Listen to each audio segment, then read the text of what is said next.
Welcome to the Litigation Room, where it happens, a Rivero Mestre podcast.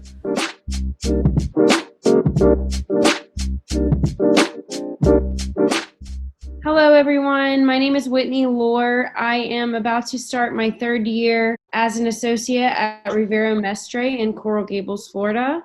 I also am a 2018 graduate of the University of Miami School of Law.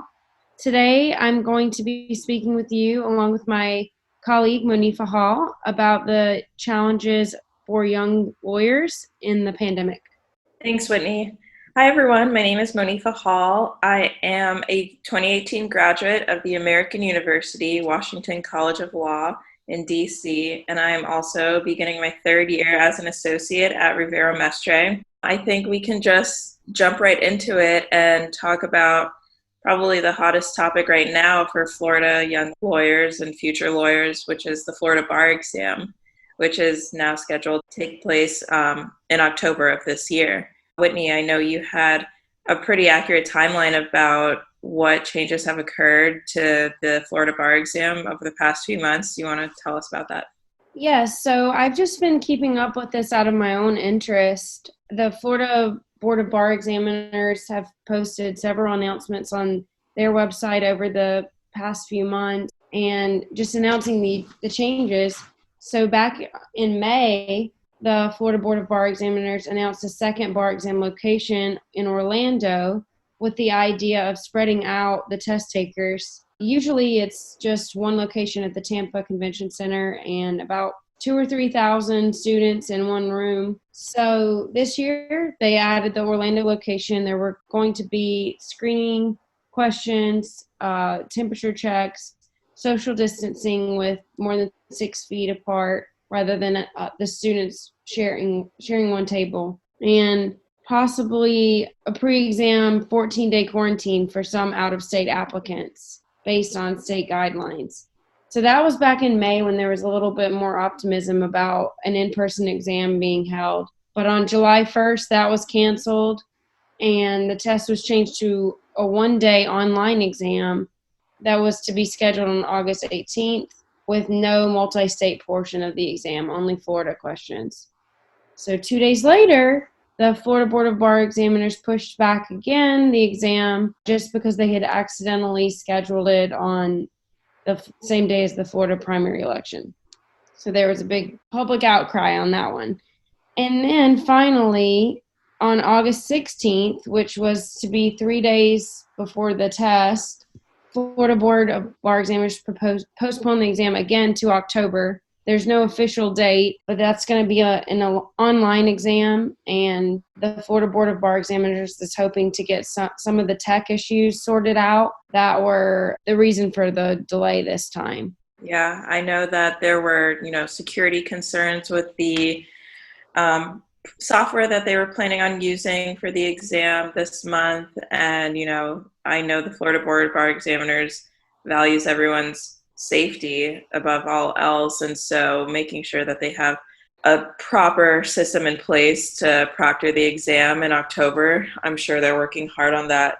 But then as of August 24th, the Florida Supreme Court published an administrative order establishing a temporary supervised practice program for test takers who were scheduled to take the 2020 Florida bar examination. And I know, Whitney, you and I both had some time to look over this order, and I personally think that this is a very promising, temporary measure to put in place for people who have been affected and negatively impacted by all the changes to the bar exam and the uncertainty that comes along with not being able to take the test when you thought you were going to be able to take the test and start working had you passed in September.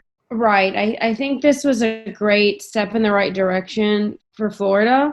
I know there was a lot of concerns from the students who had taken out bar loans. They were unsure about where their finances were going to stand as with an uncertain test date and employment prospects pushed back. So this is definitely a step in the right direction. I know that students would be allowed to use this supervised practice up until 30 days after the results are released for the February 2021 bar examination. That gives some time for these test takers who have been through a lot. I mean, prior to today, I read a 2-article series in Forbes online written by an attorney based out of the Tampa, Clearwater area, expressing his concerns over the Board of Bar Examiners' handling of the Florida bar exam this summer, and, how he and other employers were getting ready to, have new attorneys join their teams, and they can't do that now. And so they were getting ready to petition the Florida Board of Bar Examiners for diploma privilege. But I think this new program gives a lot of students, or, just a lot of test takers, the opportunity to start practicing under certain guidelines, which they outline in the order. But I think it gives lots of people a good place to get started. And, anyone who is more dependent on getting an income right away can apply to this program and, get the required letters from their dean, their law school dean, which is required for the order, and the Florida Board of Bar Examiners to get started and work.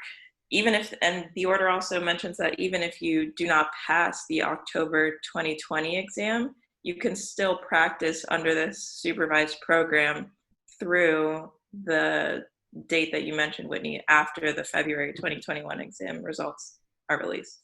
Right. I think it's great. I think it's a huge sigh of relief. And having just recently taken the test a few years ago and been in their shoes, I think it's very important to get them out working, collecting a paycheck, getting experience. So this is a step in the right direction, and I hope that as lawyers, we can hire them and supervise them and take them under our wings in this unique situation.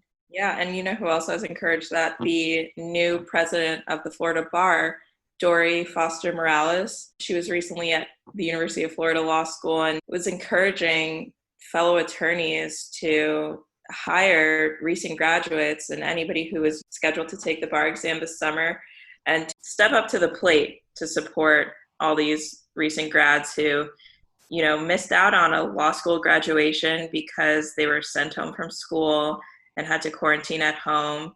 They've already spent thousands of dollars on their exam test prep materials. Now they have to prepare to study again for the next 2 months.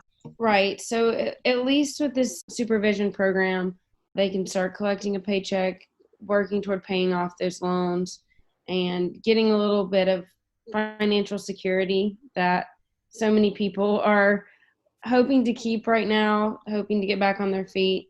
And I think that kind of brings us to our next topic, which is recent young lawyers in the workplace and the uncertainties that come with this atmosphere right now. And I know that I've also been keeping track for my own interest in Law 360, their articles on salary decreases, lack of raises, lack of bonuses this year, even furloughs and even permanent layoffs as a result of this pandemic. And that's been big law firms, mid-sized law firms, small law firms. So for those of us who are in the office, we're very fortunate. And even if it's remote, I think there's a lot of uncertainty out there. It's been a struggle for a lot of young lawyers right now. And where we're going from here is kind of uncertain.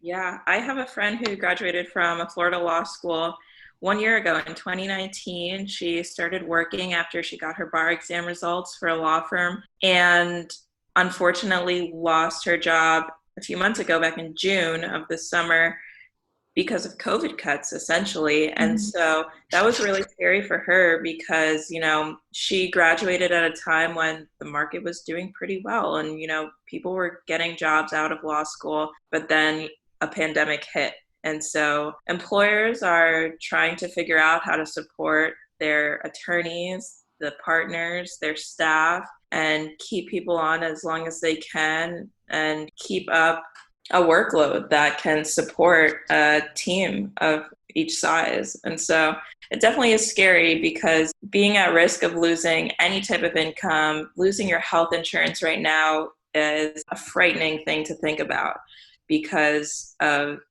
the health crisis that we're living in. But I think trying to figure out how to create a safety net for us individually. I know employers and law firm leaders are trying to figure out how to support their teammates as best as they can, but we're living in weird times, definitely. Right.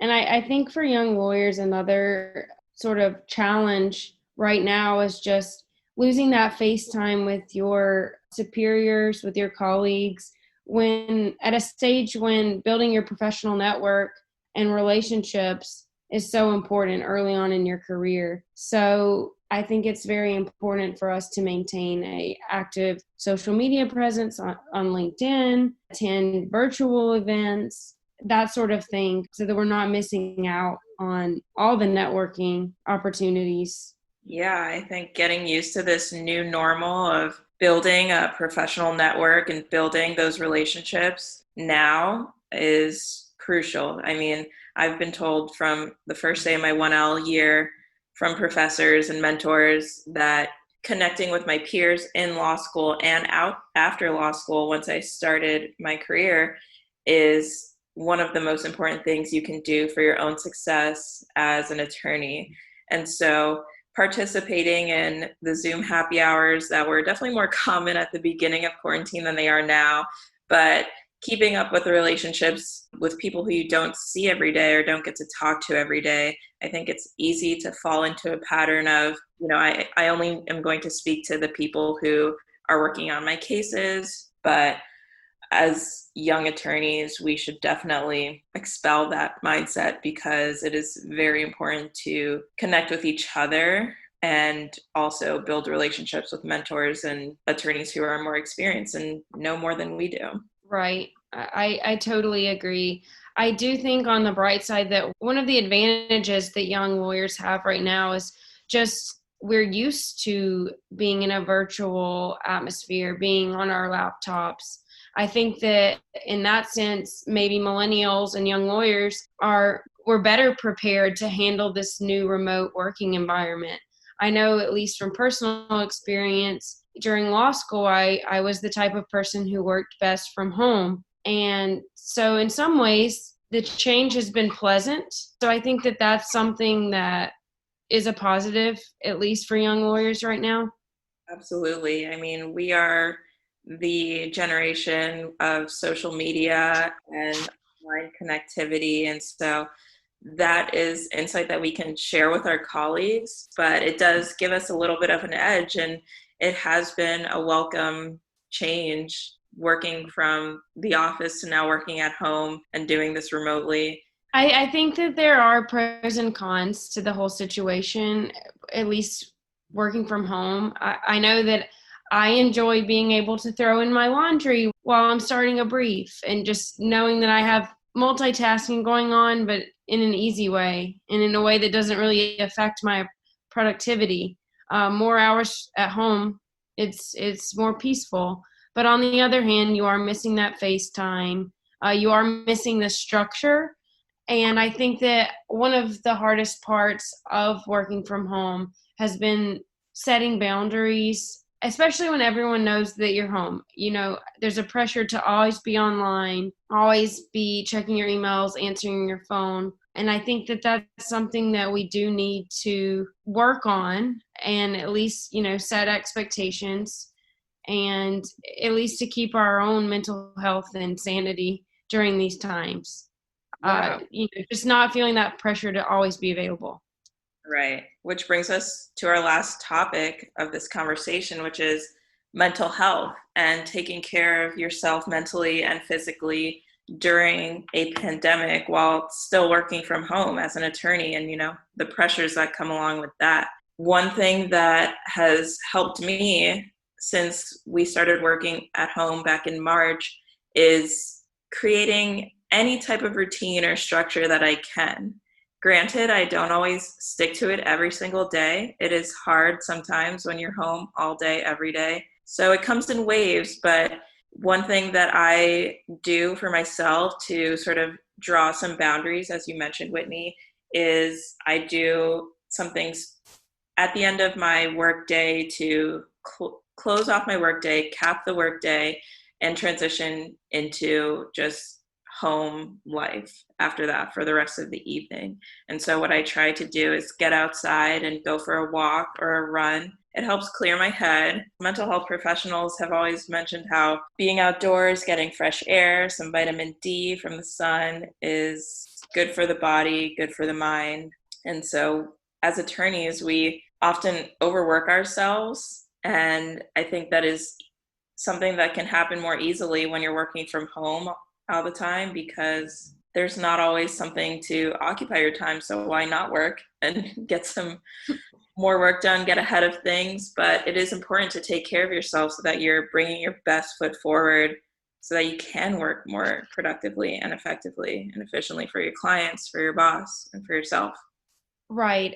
I think that you're definitely right. And I think that daily walk after work is a good strategy for creating some separation when the line gets sort of blurred during the remote working atmosphere. And I think for me, keeping healthy habits, I've been cooking more, working out at home on my balcony so I can get outside.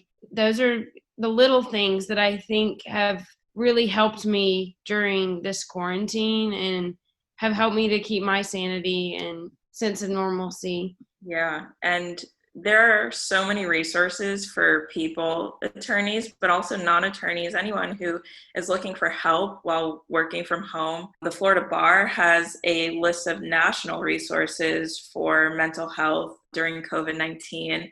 And I found a lot of those links to be very helpful. I mean, not only do they have tips on social distancing and how to properly follow CDC guidelines, but they have resources for how to manage anxiety and depression, how to manage work pressures and expectations that we have already mentioned during this conversation. But I think it's important to get outside help whenever you need it. And remember that you're not alone in this. And if you need help, ask for it.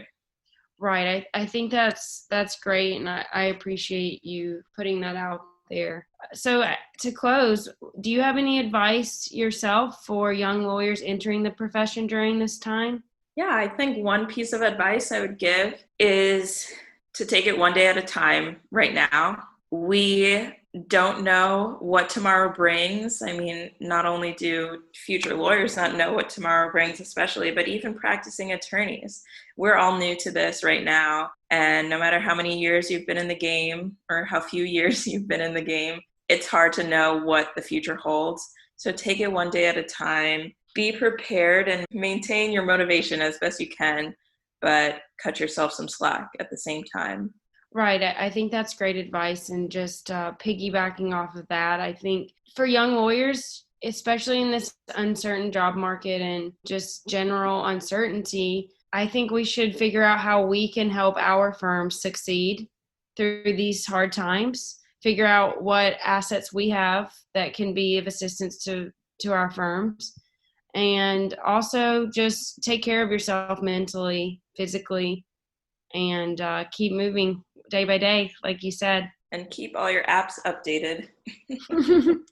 Of course. Okay, well, everyone, thank you for listening. Good luck to the Florida bar exam takers all throughout the country. Yes, thank you, everyone. Best of luck. Thank you for listening to the Litigation Room podcast series.